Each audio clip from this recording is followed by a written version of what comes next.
Rolling. All right, everybody. So we're back for another episode of This is My South Bay. I hope that everyone is doing well with their home situation. I hope coronavirus is not affecting you too much. And I wanted to introduce a couple of people that I met online through their podcast. First is Lori Miller and Ted Santos. Hi, guys. Hey, Hello. how are you? We're good. We're good. We're surviving in Los Angeles. And where are you residing? So I'm out of Long Island, New York. And Ted? Well, they say that I'm in the country across the river. They call it New Jersey. Jersey the other boy. side of the Hudson. I'm a Jersey boy. Yes. Good. Good. How's everything over there with the coronavirus situation? Well, New York is number one in leading cases, and New Jersey is leading right behind it, number two. So I'd say we've leveled off, and the sentiments are that I can't say we'll ever return to normal, but the panic has waned, I'll say. Good. Good. Same here in LA. It seems like people are adjusting, and hopefully we can turn the corner, and frankly, no one knows what's going to happen. So we're just kind of, right. We're in it all together. So right. I wanted to, if you could, first of all, tell me a little bit about your podcast. All right. So I guess I'll lead. This is Lori. I was initially a mental health therapist, and I was running the psych units. And I decided, I had this great brainstorm in the middle of a recession, that I was going to start a business.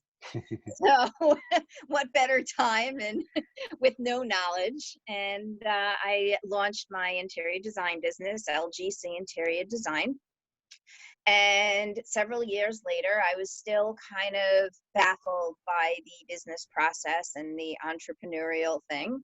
And I didn't know what marketing meant. And I thought that this would be a really good place to start. So I ended up taking a few different classes, Damon John, I took one of his, and then I found this Landmark, and lo and behold, I met Ted, my co-host at Landmark, and Ted turned out to be a phenomenal business consultant. So with a lot of coaching and a lot of education and a lot of process, I now, I want to say almost 8 years later, 10 years later, Ted is still kind of my mentor and a very good friend. And I said to him, I think we need to start a podcast because there's other people like me, a lot in the interior design industry, but also amongst my friends, social workers who kind of want to start their own practices. And I just thought it would be a great thing to do because people are coming to me with information. How do I start my business? What do I do? How do I get out there?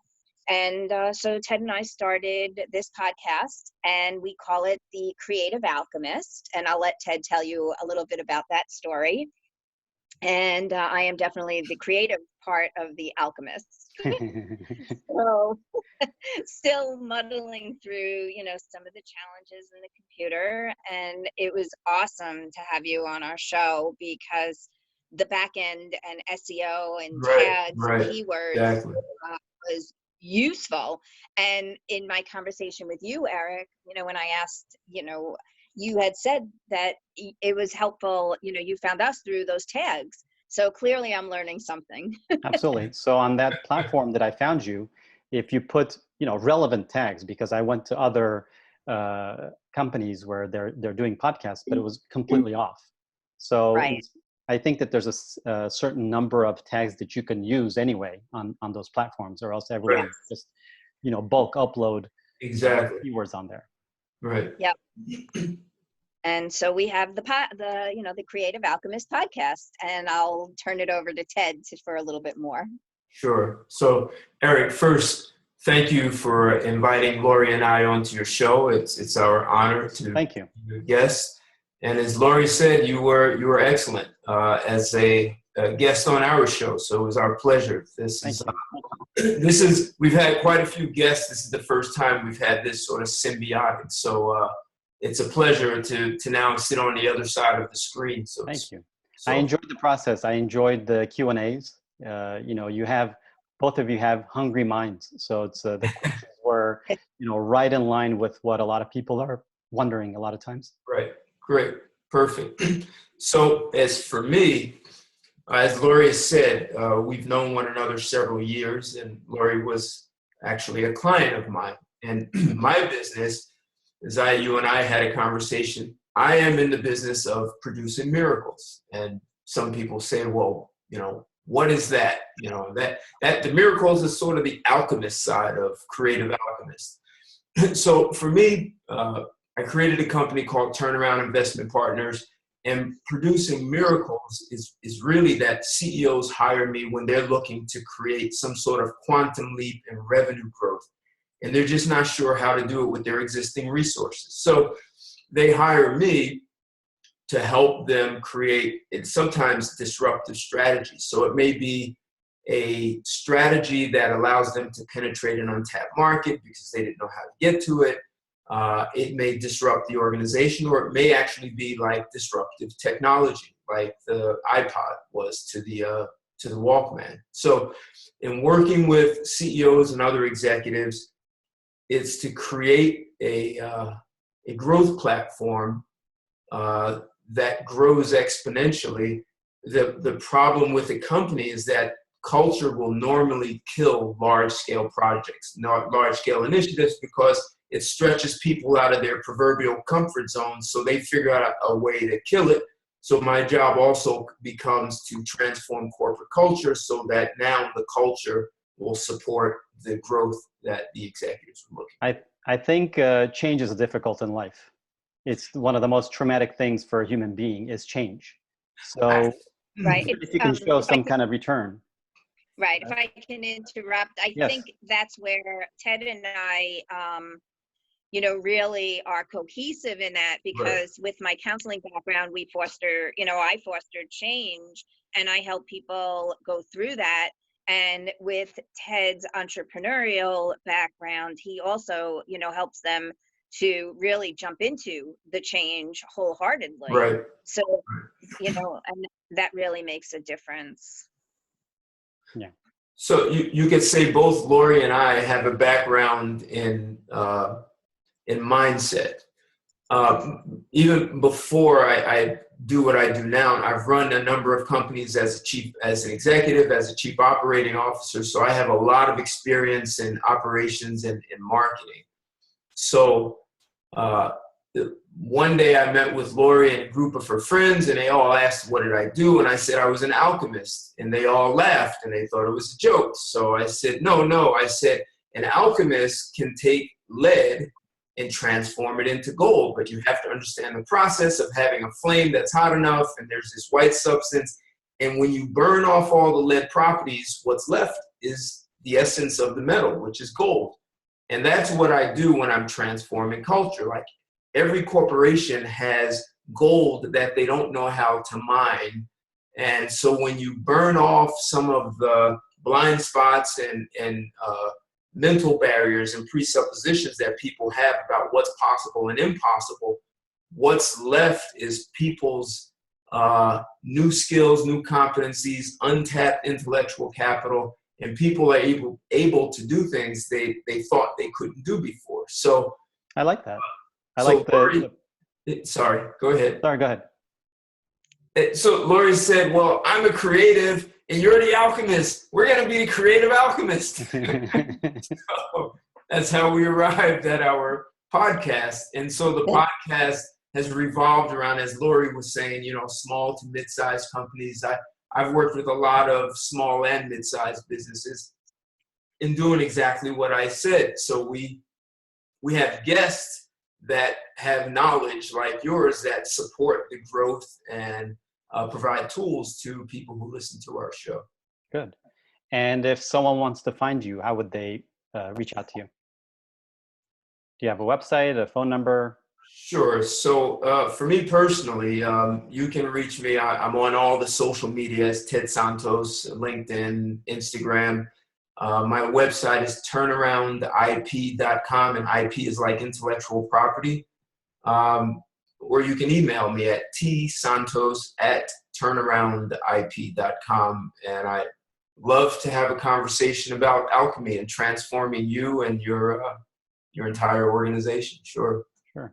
So you said, just to kind of bring into focus your target market, is there a certain vertical? Is there a size of a company? Give us an idea. Sure. So I primarily focus on middle market companies. They could be as small as 30 million and as large as 500 million. I've done some other work with companies larger than that. I used to literally have these CEO roundtables with companies that had revenues between 100 million and 2 billion. And I always invited former CEOs of Fortune 500s. I mean, like former CEOs of Chase Bank, Xerox, Dun& Bradstreet, New York Stock Exchange. So I do a lot of work with different size, but I also work with smaller companies, and they have kind of different challenges. And that's how, when Lori and I knew one another for a while, and we had been talking and having lunch, and she said, I want to hire you. So I work with smaller companies also. So. Okay, fair enough. And Lori, tell us how you got into your interior design business. Growing up, I always wanted to do like architecture. I had a family of builders, contractors, very active in the union. So I kind of grew up in the field, but at that time I was told, women don't become architects, and artists don't make money. So instead, I went into social work, which is another field that doesn't make money, by the way. All right, walls everywhere. Exactly. So, I was buying my first house, and we sold it within, I don't know, we put it on the market, it was sold in a week. And this woman who bought it furniture started arriving on my front lawn. It was the same furniture I had in the house. And I'm like, why didn't you buy what we had? She's like, well, I liked what you had and I thought you were going to keep it. So on the second house, it took me about a year to find wallpaper. And after I was done, they offered me a job in the wallpaper store. So I started part-time selling. And my boss was like, you're really good at this and you love it and you're great with people. So you should do this full time. So I didn't think about it. And I was like, okay. So I went back to school because knowledge is power. And I worked for everybody else. And then it was the recession. Everybody went out of business. So I started my own company. And that's kind of how I got there. Okay. So, and then, if you were to say your specialty, would you say it's residential, commercial? Is there a certain look that you specialize in? What's your niche? So, for me, residential and commercial are really not any different. It's just the materials that you use. So you really, I've made it my business to have the knowledge of fire codes, safety codes, et cetera, so I can work on commercial. So we're pretty much split 50-50. And in terms of a style, I definitely have a certain whimsical and elegant look. But what I've managed to do is use my counseling and really get into the minds of my clients, walk them through the process, really understand what it is that they like and what their personality is like. And then I give them pretty much their look with form and function as the applied principles. So it's interesting process, and I love it. I love working with my clients. We have a great rapport. And you're intimate with people. You're, what's in your nightstand? How do you sleep, on the left side or the right side of the bed? So you really, have to have a good rapport with your clients because you're in their home. So when you're designing, you can kind of get dialed into the look that they're expecting or they're gravitating towards. And how do you do that? Like, you show pictures? I ask them to collect pictures. I actually go through the clothes that they wear, colors, are they casual or are they more formal? Are they more business-like or are they, a little more playful? And what colors look best on them? And everybody in the family I interview. I mean, it's like a really good, thorough interview of Wow. quite a bit of questions. Are you right-handed, left-handed? You know, do you play? Do you, you know, do sports? Do you, you know, one client had an amazing tequila collection. So we actually did this, and she loved crystals. So we did this really beautiful crystal wallpaper on the back of shelving with, you know, lights that change color, blue to red, in a poker room, and it accented and highlighted their tequila collection. Nice. So it's kind of these things that, you know, make it theirs and not mine. Yeah. Back in the day when I used to design jewelry, the difficult clients sometimes were the ones that had no idea what they wanted. Right. So Exactly. they would walk in and I would just put different types of jewelry on the showcase and kind of walk away. And they would start trying on rings, you know, engagement rings or whatever. And Right. there's a look that people go for without even knowing it.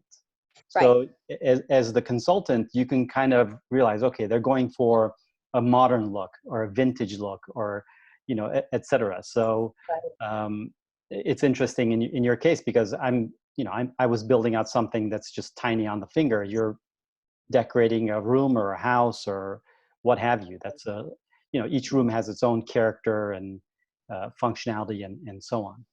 Exactly. So if you were to, you're in the Long Island, New York area, for example. Yes. So if somebody needed your services from Nebraska, for example, or Seattle or whatever, is that Right. something that you can do, that an interior designer, decorator can do, or is that it's more personal where they need to be on site? So I'm so glad you asked. We have a client in Manhattan, and he has several homes all over, and one of the homes is in Tanzania. So Oh, wow. we were able to design his home in Tanzania. We did it virtually, and he's now, he just bought a place in Dubai.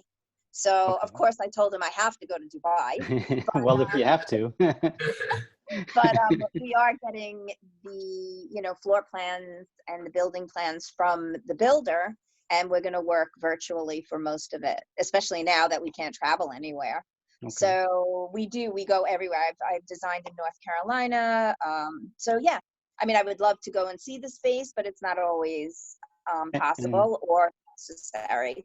how do you do that? Do you do it like this on Zoom, or do they send you pictures when they want to take a look A at little the? bit of everything.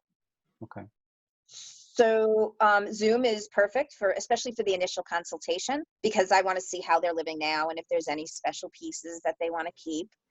Because I'm not the kind of designer that goes, it all has to go. So that's just not my thing. But yeah, so then we'll do virtually, and then I'll ask them to send me some pictures. And if they're capable, it's great to have a floor plan, you know, or some sort of measurement from wall to wall, so we can do, you know, make sure everything fits and works. We send them the specifications, and if they're comfortable, they, you know, they'll just measure, make sure everything is working, and they'll, you know, we'll specify it and they can purchase it from where they are, or we Okay. can have it sent or shipped from the manufacturer. Okay. Good stuff. Yeah, So, it's great. is there anything else you want to say about your company? And finish it off with how people can find you. Sure. So Websites, phone number, all that. yep, absolutely. So I think we've been in business for over 20 years. And it's been fun. We've been in show houses and published, and we just in the recent Traditional Home magazine. So that was pretty exciting. And if people want to reach out to me, it's LGC Interiors on most of the social media sites, because we're in pretty much all of them: Pinterest, Instagram, Facebook, you name it, we've got it. And Long Island Designer with 2 Ds is the website, and that's really the easiest because there's a contact form. There's, you know, monthly newsletters that you subscribe to. We have tips. We have all kinds of things on there. Okay. So Long Island Designer is the easiest. Okay. Yep, and Good. there's a contact form, so perfect. All right. Thank you. And Thank Ted, is you. there? Thank you, Ted. Is there anything else you want to say, or if you could give your contact info one more time? Sure. But once again, on social media, you can email me at like Ted Santos at turnaroundip.com. IP is like intellectual property.